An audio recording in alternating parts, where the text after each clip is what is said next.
Assalamu алейкум, қасиетті қырғызстандықтар. Бүгін сіздер менен бір мәселе талқы қылып, ошоға сіздердің да пикириңиздерди окугубуз келип турат. Тилекке каршы жакшы маселе эмес. Биздин Бишкек шаарыбыздагы борборубуздун символдорунун бири болгон Ысык көл конок үйү жөнүндө ар бир чоң өлкөнүн, айрыкча борбор шаардын белгилүү бир имараттары болот. Ошол өлкөнүн, ошол борбор шаардын жүзү болот. Мисалы, Англиянын борбору Лондондо Биг Бен, чоң Биг Бен деген. Москва шаарындагы Сталиндин мунаралары, Сталинские высотки.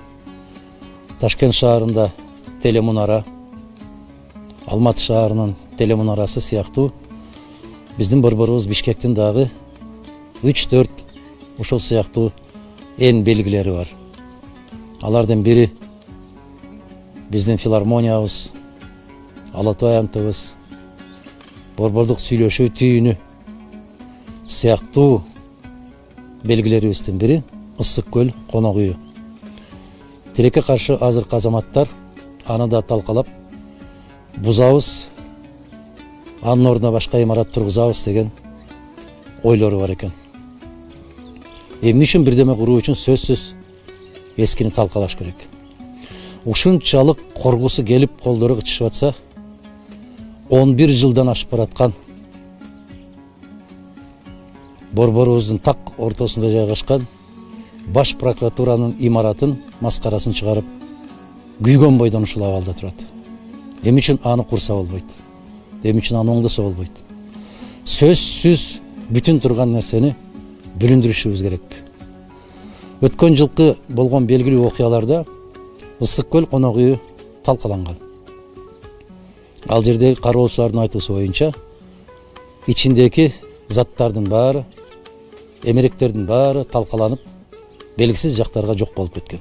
Мына ушул бизден улуу муун, бизден кийинкилерге кызмат кылсын деп таштап кеткен керемет имаратты эмне үчүн талкалашы керек? Эмне үчүн анын үстүнө техникаларды чыгарып алып, төбөбүзгө каккандай кылып кагып талкалап, аны жокко чыгарышы керек.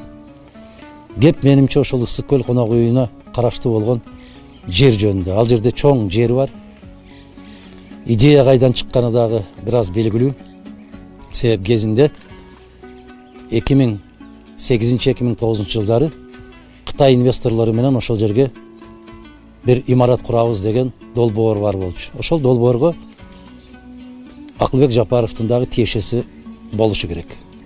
Мына кече айтат, кан чыгарып, бата кылып ошол жерден үйдү талкалоого киришишти деп. Мага жалгыз эле борбордун аксакалдары эмес, бүтүндөй Кыргызстандын аксакалдары кайрылат.